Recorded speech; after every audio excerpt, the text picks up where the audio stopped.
Hello students, welcome to KT Online Study App. നമ്മൾ ഇന്ന് ഇവിടെ സ്റ്റാർട്ട് ചെയ്യാൻ പോകുന്ന സബ്ജക്റ്റ് ആണ് നെറ്റ്വർക്ക് തിയറി.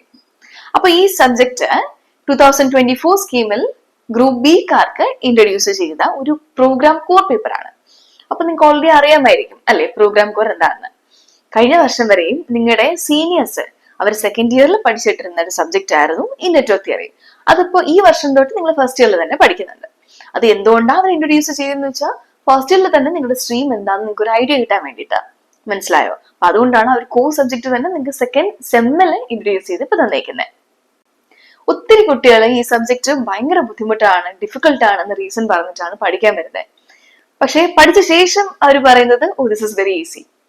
ഓക്കെ, അപ്പൊ ഈ കുട്ടികൾ ആദ്യം ഇതിനെ നമ്മൾ ഇന്റർപ്രറ്റ് ചെയ്യുന്നത് ഭയങ്കര ഡിഫിക്കൽട്ട് ആണ് എന്ന് പറയുന്നതിന്റെ റീസൺ എന്താണെന്ന് വെച്ചാൽ നമ്മൾ ഇവരെന്ത് ചെയ്യും, ഈ ബാക്കി തിയറിറ്റിക്കൽ സബ്ജക്ട്സ് പഠിക്കും പോലെ തന്നെ ഇതിനെ ഇപ്പം നമ്മൾ ഒരു PPT വെച്ചിട്ടോ അല്ലെങ്കിൽ എന്തെങ്കിലും ഒരു PDF മെറ്റീരിയൽ വെച്ചിട്ടോ അല്ലെങ്കിൽ ഈ ക്യാപ്സ്യൂൾ ഫോമിലൊക്കെ നിങ്ങൾക്ക് ഇപ്പോൾ ടെക്സ്റ്റ് അവൈലബിൾ ആണ്, ഇതൊക്കെ വെച്ച് പഠിച്ചിട്ട് നമ്മൾ ഈ തിയറിറ്റിക്കൽ എക്സാം എഴുതും പോലെ 2-3 ക്വസ്റ്റ്യൻ മാത്രം നോക്കിയിട്ട് എക്സാം അറ്റംപ്റ്റ് ചെയ്യാൻ പോകുമ്പോഴാണ് നമുക്ക് ഈ ഡിഫിക്കൽട്ടി വരുന്നത്. അത് കാരണം തന്നെ ഒത്തിരി കുട്ടികൾ സപ്ലി ഫേസ് ചെയ്യുന്ന ഒരു സബ്ജക്റ്റ് ആണ്. പക്ഷേ ഇതിന് പഠിക്കാൻ ഒരു രീതിയുണ്ട്.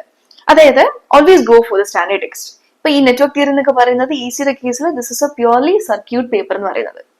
ഓക്കെ, ഇപ്പം ഈ ബിടെക് മാത്രമല്ല നമ്മൾ ഏതൊരു കോമ്പറ്റേറ്റീവ് എക്സാം എഴുതിയാലും അതിൽ ഒരു മെയിൻ വെയിറ്റേജ് വരുന്നൊരു പേപ്പറാണ്. Always go for A standard text.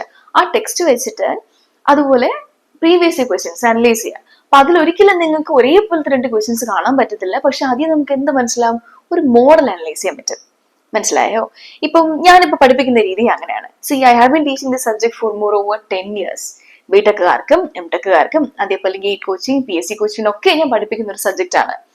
അപ്പോ നമ്മുടെ ഈ സബ്ജക്ട് ഞാൻ പഠിപ്പിക്കുന്ന സമയത്തും ഓരോ മോഡ്യൂളിലും ഓരോ സെക്ഷനിലും എന്തൊക്കെ മോഡൽ ഓഫ് ക്വസ്റ്റ്യൻസ് വരുമെന്ന് ഞാൻ നിങ്ങൾക്ക് പറഞ്ഞു തരുന്നതായിരിക്കും. ഓക്കെ, അപ്പൊ ആ രീതിയിൽ പഠിച്ചു പോവുകയാണെങ്കിൽ you will definitely see that the subject will be simple for you. മനസ്സിലായോ? ഇപ്പൊ ഈ ഒരു മോഡ്യൂൾ 1 കാണുമ്പോൾ തന്നെ നിങ്ങൾക്ക് മനസ്സിലാവും ഞാൻ ഈ പഠിപ്പിക്കുന്ന പാറ്റേൺ എന്താണെന്ന്. ഓക്കെ, അപ്പൊ അതിന് നമ്മുടെ KT ഓൺലൈൻ സ്റ്റഡി ആപ്പിലോട്ട് പോവാ. ആപ്പിൽ പോയിട്ട് നെറ്റ്വർക്ക് തിയറി എന്ന് പറയുന്ന സബ്ജക്ട് എടുക്കുമ്പോൾ അതിലെ ഫസ്റ്റ് മോഡ്യൂൾ ഫ്രീ ആണ്. ഓക്കെ, അപ്പൊ ആ ക്ലാസ് കാണുക. ആൻഡ് ഓരോ മോഡ്യൂളിന്റെ അണ്ടറിലും നമ്മൾ ഈ സബ്ജക്റ്റിൽ വരുന്ന ഇപ്പൊ എക്സ്ട്രാ ക്വസ്റ്റ്യൻസും ഒക്കെ ഞാൻ കുറച്ച് വർക്ക് ബുക്സ് ആയിട്ട് ആഡ് ചെയ്യുന്നതായിരിക്കും. ഓക്കെ, അതൊക്കെ നിങ്ങൾക്ക് കാണാൻ പറ്റും. ഓക്കെ, ഈ ഒരു പാറ്റേണിൽ പഠിച്ചാൽ this is going to be a really easy peasy subject for you. Okay, അപ്പൊ ഫസ്റ്റ് ഞാൻ എന്താ ചെയ്യാൻ പോകുന്നതെന്ന് വെച്ചാൽ ഈ സബ്ജക്റ്റിൽ ഇതുവരെ ചോദിച്ചിട്ടുള്ള കുറച്ച് പ്രീവിയസ് ഇയർ ക്വസ്റ്റ്യൻസ് അതിന്റെ ഒരു ഗ്ലിംസ് ഞാൻ കാണിച്ചു തരാം. കാരണം നോക്കുമ്പോഴും നിങ്ങൾക്ക് ഈ സബ്ജക്റ്റിന്റെ ഡിഫിക്കൽട്ടി ലെവലും ഇത് ചോദിക്കാൻ പോകുന്ന ക്വസ്റ്റ്യൻസിന്റെ പാറ്റേൺ എങ്ങനെയാണെന്ന് മനസ്സിലാക്കാൻ പറ്റുള്ളൂ.